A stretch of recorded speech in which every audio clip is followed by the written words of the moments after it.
Hi! Welcome to Something to Talk About. The rumors are true. My name is Taco. And here we are continuing the A Song of Ice and Fire lore videos. I have a couple more that I want to do. I probably have even more than that, but I've been working on these Star Wars shorts lately, and maybe I'll start making longer form Star Wars videos. Who knows? For those who don't know, please check out all the other videos or all the other channels that are part of the Benverse, which I'm now a part of. Go check them all out. Multiverse of Geekdom, all those. I don't know why I said one of them. Check them all out equally. All right. Well, here I talk about things really long and unprofessionally and unedited and and I don't know why I have any subscribers. I don't have many. Moving on, today we are talking about Rolly Duckfield. Kind of continuing my White Cloaks series that I was doing this winter, that I'm doing this winter. I don't know if I've stopped. I guess this is still part of it, right? Because he is kind of a White Cloak. So Rolly Duckfield, if you do not know, is a character from the main series of books, the Song of Ice and Fire books, who did make it into the television show because it was those later seasons when, Dan and Dave just didn't read. I don't know if they read those last couple books. They sure didn't act like it. All right, whatever. I'm a bitter book reader. Speaking of bitter, a story begins in Bitterbridge. And yeah, Raleigh was born in the Reach, and his father was a blacksmith at Bitterbridge. In service to old Lord Caswell, Raleigh's strength and skill with the blade earned him a place at the castle garrison, but Raleigh had dreams of knighthood. He resented seeing Lord Caswell's weakling son, Laurent. Laurent? All right, great name. Become a page, a squire, and then a knight. Since Caswell only had one son, no one at the castle was allowed to say a word against little Laurent, and in the yard, all the other squires barely touched him. So what do we got going on here? So we have kind of a class situation, right? So Rolly Duckfield was not knight, he's not a knight. His dad's not a knight. Hid in this horrible feudalistic society, he is a lesser because he is a small folk. He doesn't have a last name. That's it. He was never knighted. No one in his family at this point has been knighted. So he's just Raleigh. That's just good old Raleigh. And he's resentful because he's such a good fighter and he's so strong that little Laurent is earning his way all the way up from page to squire all the way up to knight and eventually lord just because his dad is Lord Caswell. I get it, right? That would bother me too. I also grew up poor. All right. His sweet 16. On his 16th name day, Raleigh's father made Raleigh a longsword as a present. But Whittle Laurent Caswell saw it and claimed it for his own, saying to Raleigh that he was more fit to wield a hammer and not a sword. This caused Raleigh to fetch the hammer and then break both of the little Laurent's arms and half his ribs. Brutal as hell. Raleigh then fled across the narrow sea to escape Lord Caswell's wrath. He joined the Golden Company as an apprentice smith for years and then served Sir Harry Strickland as a squire. Harry Strickland, of course, is famous for having the least A Song of Ice and Fire name in A Song of Ice and Fire. So he couldn't take it anymore, right? He gets the sword from his dad for his birthday, and then good old Laurent is like, I want that sword. And he's like, dude, it's mine. It's my birthday. Like, it's not your birthday. It's my birthday. My dad made it for me. And he's like, well, you're just a blacksmith's son. You should be wielding a hammer. And he goes, you want to see how I wield a hammer? Ka-ta, ka-ta, ka-ta. And then afterwards, he's like, oops. And then he had to run. Run away.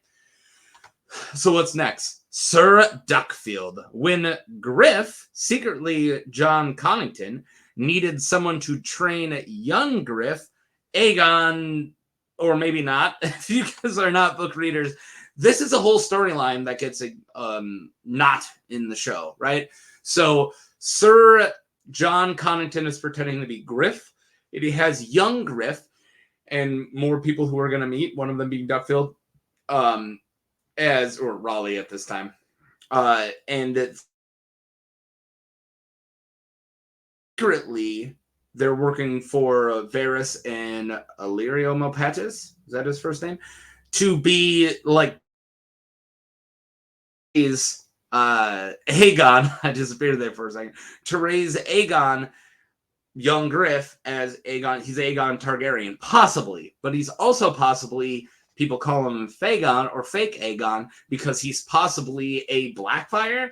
It's this whole thing, and if you're not a show or if you're not a book reader, read the books, because this whole storyline involves Tyrion, which I'm going to get to, and it's possibly a pretty big deal later on in the next book, if the next book ever comes out. So, yeah, possibly Aegon, maybe not, who knows, young Griff. So he's supposed to train young Griff. So Harry Strickland sends him to Rolly, and a year later, Rolly was knighted by Griff. Having no surname, Rolly chose the name Duckfield because he was in a field with ducks when he was knighted, earning him the nickname Duck. So he was knighted, right? He's like, "You're Sir Rolly? Well, what's your last name?" I'm in a field. There's a Duckfield? Sure, man. Rise, Sir Rolly Duckfield.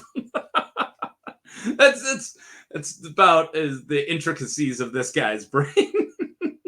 Not talking crap, Rolly. Put your hammer down. The Shy Maid. So Rolly meets Illyrio. Hey, I got his name right. Mopatis his litter and escorts Tyrion Lannister to meet the rest of the party. The party is Halden Halfmaester, Sir Rolly Duckfield, Septa Lamore, Johnny Connie, and Fake Griff, young Fake Griff. Young MC, old young MC, old young Fake Griff. They set sail on the Shy Maid to Volantis. The Shy Maid is an ugly old ramshackle single-masted pole boat with a large lateen sail, lateen sail.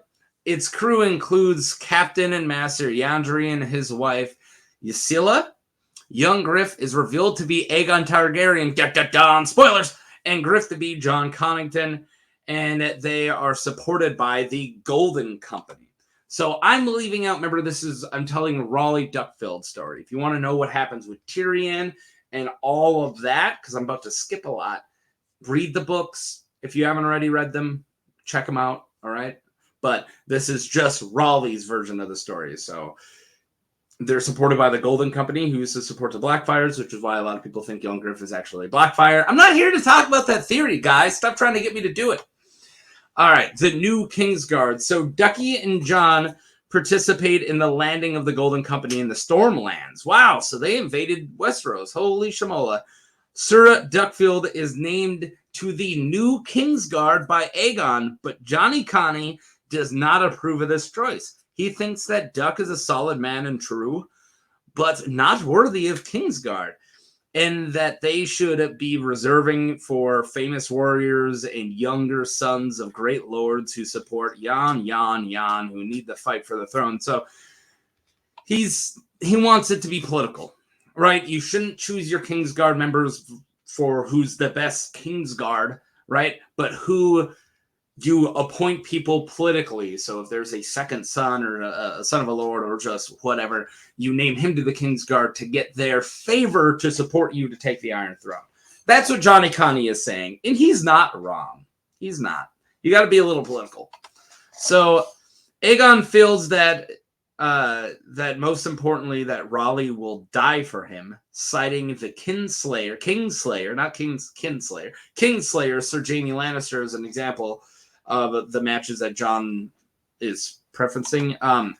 So yeah, that's what he sets back. Like, oh, you mean how his grandpa, I guess, if Aegon's actually Rhaegar's kid, Aegon Targaryen's grandpa, the Mad King, named, a famous swordsman, Jaime Lannister, with a famous dad, as his Kingsguard, and guess what? He ended up stabbing him in the back, right? So I understand both of their points of view, but that's how Rolly, and this is also where Rolly's story ends, that's how Rolly became a Kingsguard member. So that, so far, is Rolly's story. I can't wait to learn more.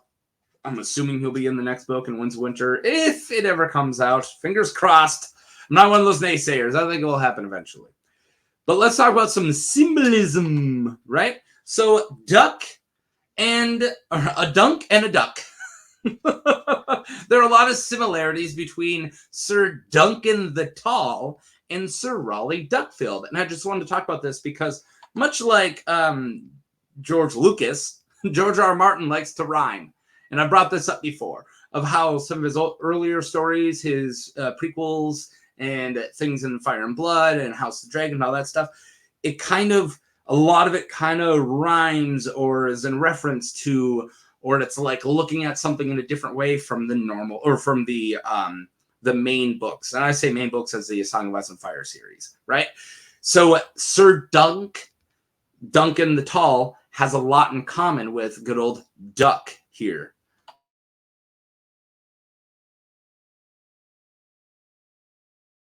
They are both lowborn knights that become Kingsguard for an Aegon who is hiding his identity. So both Aegon the Fifth here, or Aegon the Fifth, also known as Egg, and good old Young Griff are both Aegons trying to hide their identity. So though Duck is a slightly more brutal Dunk, yeah, Duck is a little more I'll beat you up. Like when we see Duncan feel like a prince is wronging somebody and he's like, hey, this highborn jerk is doing something wrong, he goes up and he punches him in the face and kicks him, right? And that is Aerion Targaryen, great name. But this guy is like, hey, this highborn dude's being a jerk, I'm gonna beat him with a hammer. So he's a little more vicious, but there is a lot of similarities of this very skilled high or lowborn guy who gets knighted. Possibly Dunk might not even have ever been knighted, but works his way up to the Kingsguard because, as you might know, Ser Duncan the Tall became Egg or Aegon the Fifth's leader of its Kingsguard. So his Lord Commander.